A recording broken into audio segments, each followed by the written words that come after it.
Hello everyone, my name is NB from Class of Python. Welcome to episode number 3 on basic programming.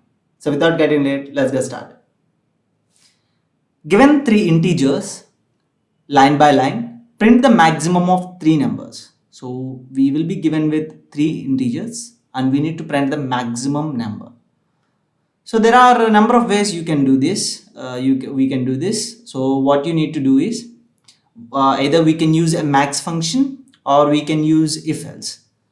We will be seeing both the methods, both the ways that we can solve. So the easiest way is using max function, and a little hard one is using if else, because we need to write a lot of code comparing to max using max function. So let's start. Thus here is sample test case 1, 12, 45, 21. The maximum number is 45.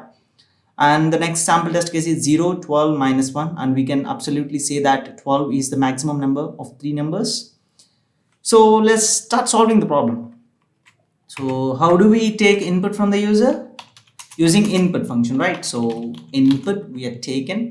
And before doing any mathematical operations, we need to convert to its respective data type, right? So we need to convert the integer input to integer so that we can use we can do mathematical operation on that. So n2 int of input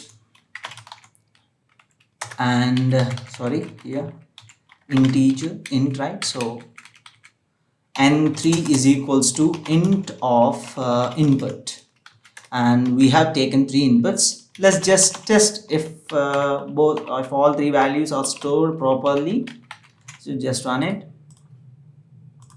12, 45, 21. So 12, 45, 21. All 3 values are stored.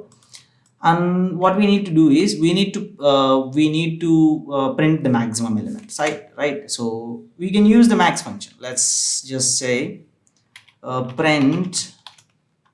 Before printing, we need a variable. Let's say maxi. We can call it as maxi, and we call the max function n1 comma n2 comma n3. So these are 3 numbers, and if you print maxi, you should get the maximum value. So let's 12, 45 and 21. See, the maximum number is 45. So this is one kind of solution that you can do, because a max function is present in Python, whereas in other languages it's hard to find such kind of functions. So in the last few days, you have been hearing about the Relevel tests, and some of you have registered for the tests as well. And some of you haven't registered because of multiple reasons. I have some exciting news for every one of you. Relevel has launched 2 new tests in the domains of business analysts and data analyst roles. They have some amazing companies on board with packages up to 22 LPA. Sign up on the platform today to check out all the companies that are hiring from Relevel. You can even try out free sample test papers to assess your skills for the tests. You just need 150 marks in the first phase to qualify for the second phase. After the second phase, a 700 plus score lands you with interviews, job opportunities, and some amazing Relevel swags. Relevel tests are free of cost, completely with no hidden charges. Once you qualify for the Relevel tests, you have access to 1000 plus jobs across top companies. They guarantee packages of more than 4 LPA for non-tech roles and 6 LPA for tech roles. There is no age limit or experience limit for eligibility. So what are you waiting for? Go and get registered today for Relevel test. What we need to, the other procedure is using if else. So which is very important right now, because we are dealing with basic programming. So not until you get if else or all the basic syntaxes and basic programming techniques, you cannot really solve anything. So we need to know advanced topics as well as basic things. So we will be solving this problem using if else. So let's start with if else. So I think you already know the syntax for if else.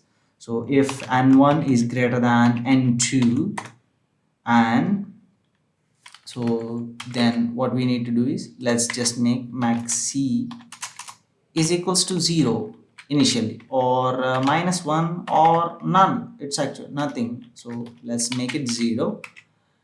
And if n1 is also greater than n3, then we can make max c is equals to n1. So if n1 is greater than n2 but it is less than, okay, if it is less than n3, then we can make that n3 as max c, right? So if n1 is greater than n2, right? So next case is, you can say, if I think that's it, we solved it, right? Or we haven't solved it.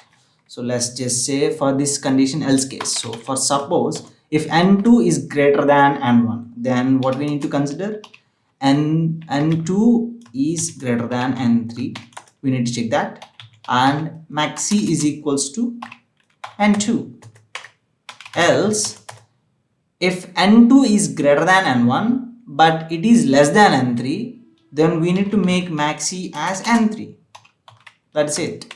So I know you are a little bit confused about this logic how we have written. So let me tell you, let me consider some examples right here.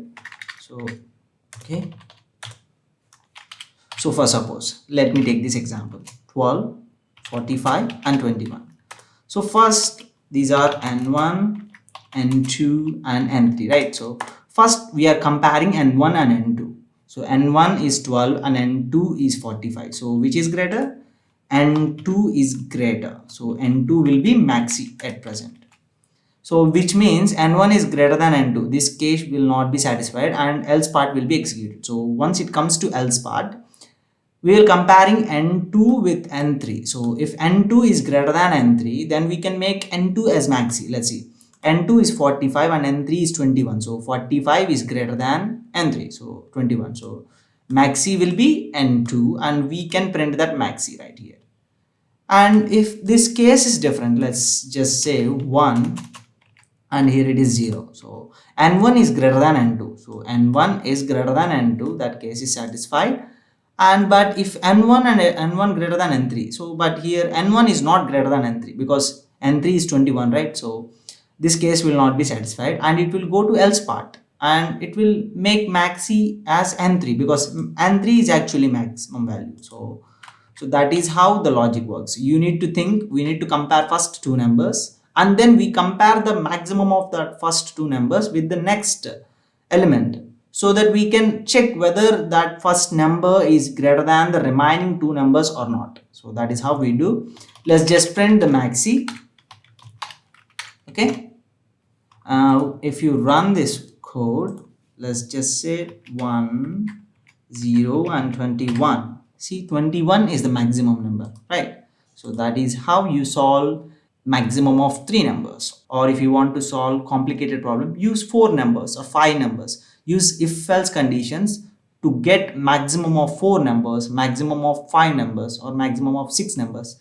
If you want to learn more, you need to increase the number. So you will increase the number of elements that you're comparing and you will understand how many cases that you need to compare, how many things you need to consider while solving that. Okay, so or you can simply use maximum function, that's not a problem, but I will prefer this method rather than max, because it is a standard approach with all the programming languages. You can solve in this way, but whereas maximum function will not be available in some languages, so that is a problem.